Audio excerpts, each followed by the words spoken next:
এই এনসিপি নামক যে রাজনৈতিক দলটা গঠিত হয়েছে, যাদের এখনও নিবন্ধন হয়নি, যারা নিবন্ধনের জন্য তাদের কাগজপত্র দাখিল করো সেখান থেকে রিজেক্ট হয়েছেন, যারা তাদের প্রতীক সাপ্লাই হিসেবে চেয়ে সেখান থেকে রিজেক্ট হয়েছেন, সেই অনিবন্ধিত রাজনৈতিক দলটাকে আমাদের বাংলাদেশ সেনাবাহিনী যেভাবে প্রোটেকশন দিচ্ছে, যেভাবে সাপোর্ট দিচ্ছে, যেভাবে তাদেরকে নিরাপত্তা দিচ্ছে, সব কিছু মিলে আসলে মনে হচ্ছে যেন এটা সেনাবাহিনীর মনে হয় যেন কোনো একটা রাজনৈতিক দল।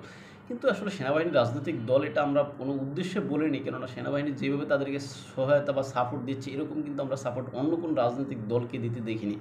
আমরা আওয়ামী লীগকেও কোনো সময় সেনাবাহিনীর এরকম সাপোর্ট দিতে দেখিনি, বিএনপি বলেন বিএনপিকেও এইভাবে দেখিনি। এখন যদিও মেজর জেনারেল জিয়াউর রহমানের সময় হয়তো বা সেনাবাহিনী এরকম সাপোর্ট দিতে পারে, কেননা জেনারেল জিয়াউর রহমান সেনাবাহিনী থেকে আসা একজন ব্যক্তি, কিন্তু অন্যান্য ক্ষেত্রে আমরা দেখিনি। সব মিলে আসলে এই যে সেনাবাহিনীর সাপোর্ট যদি এনসিপির পক্ষ থেকে সরে যায়, তাহলে তারা আসলে ঘর থেকে বের হতে পারবে বলে আমার মনে হয়।